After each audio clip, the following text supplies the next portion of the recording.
Sebagai respon dari masalah tersebut, kini dalam sistem hidroponik dimodifikasi berbentuk alat untuk memonitor pH dan suhu air yang dinamakan biponic system. Pengertian secara dasar untuk masalah hidroponik itu adalah kita budidaya pertanian dengan cara memanfaatkan air. Jadi nutrisi yang kita berikan adalah melalui air tersebut. Jadi tidak menggunakan tanah, tidak menggunakan media yang lainnya. Jadi media di hidroponik fungsinya hanya untuk menopang akar tanaman dan tanaman itu sendiri. Jadi tidak mengandung unsur hara apapun. Hidroponik yang kita terapkan di sini di Damar Hydro Farm itu untuk di kebun yang Magelang, di Serumbung Magelang, yaitu untuk NFT, nutrien teknik film. Jadi intinya untuk nutrisi kita berikan secara terus-menerus mengalir setipis film. Maka dari itu, untuk konsistensi pemberian nutrisi membutuhkan semacam alat atau teknologi yang dapat memudahkan sebagai alat kontrol yang sifatnya bisa terus-menerus mengontrol secara kontinu.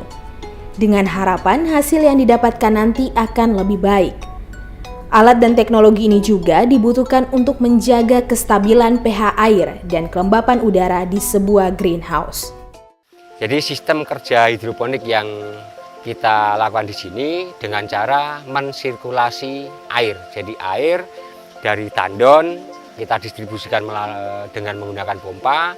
Nah itu kita alirkan ke instalasi yang kita buat, nanti akan balik lagi ke tandon lagi, dan itu secara terus-menerus dilakukan secara 24 jam.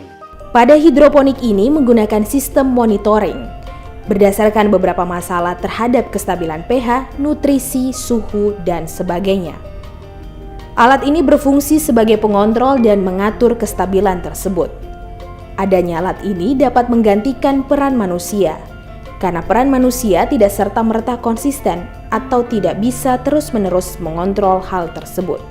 Untuk kegiatan hidroponik kita menggunakan alat sistem monitoring.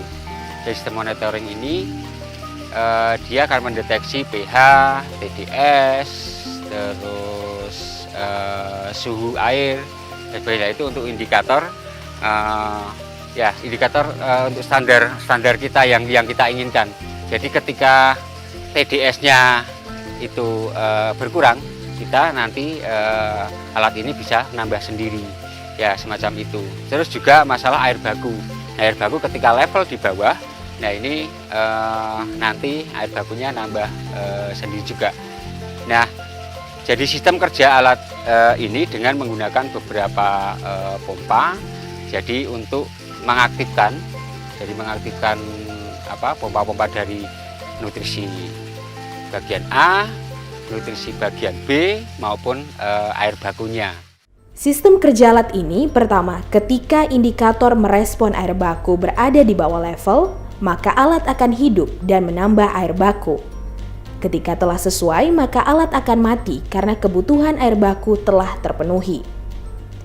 Kedua, di bagian nutrisi ada dua istilah pompa, yaitu pompa A dan pompa B.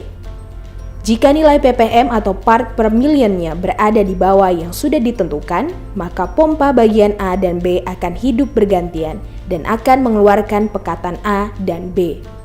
Alat ini dapat mendeteksi level ppm.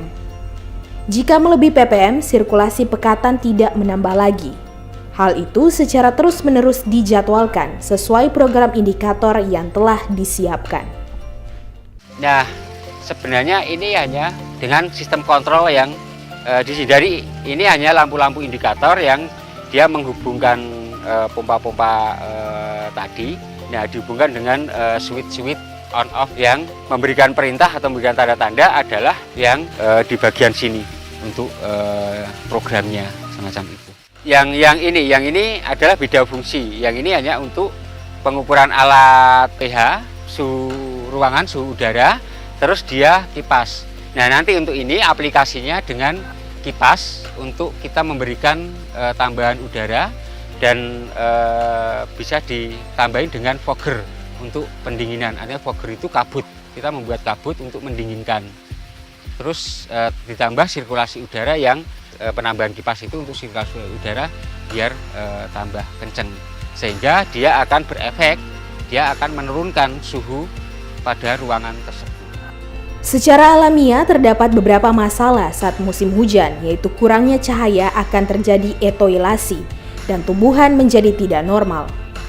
Salah satu faktor lain jika air baku terkena hujan atau cairan lain dapat mengakibatkan pH yang tidak stabil.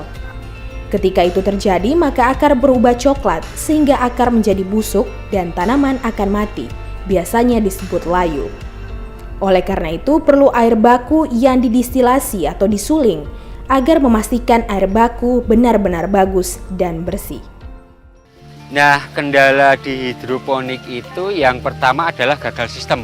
Gagal sistem itu ketika kita membuat sistem di hidroponik, entah itu masalah alirannya, kurang debitnya, terus sirkulasinya tidak lancar, ataupun ada di beberapa tempat ada kebocoran-kebocoran. Nah, ini termasuk masalah dan kendala.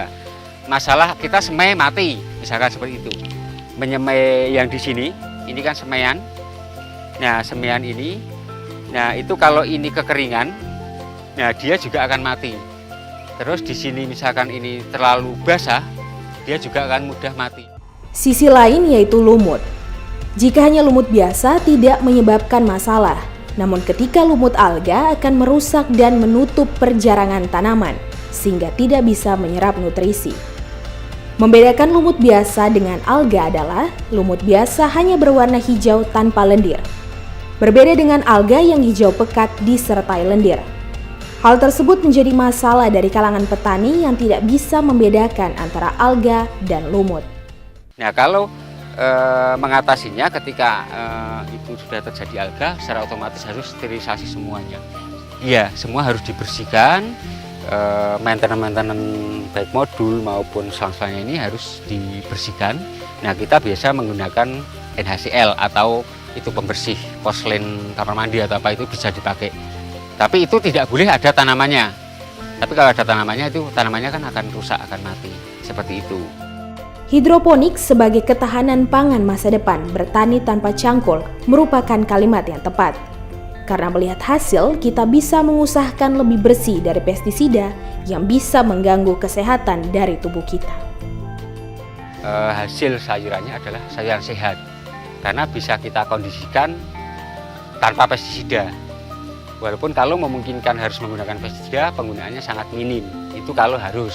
Tapi ya kalau di kita usahakan 0% untuk masalah pestisida. Ya.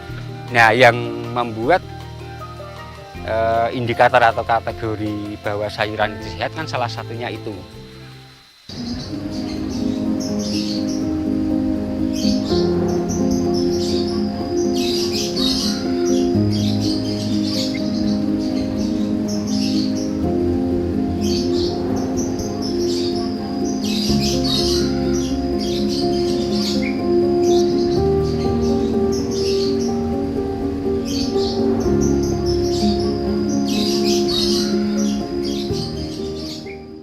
Tidak berhenti di Beponic System, teknologi selalu merespon kelemahan dari teknologi satu menjadi teknologi lain yang berinovasi baru.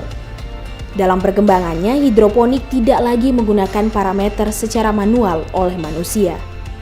Diperlukan sistem kontrol yang bisa dilakukan secara otomatis. Untuk menentukan solusi permasalahan-permasalahan dalam hidroponik, semisal perubahan pH, kelembapan udara, dan distribusi nutrisi. Sistem ini menggunakan multisensor yaitu suhu, sensor kelembapan, dan pH, sehingga sudah berjalan otomatis ketika terjadi perubahan.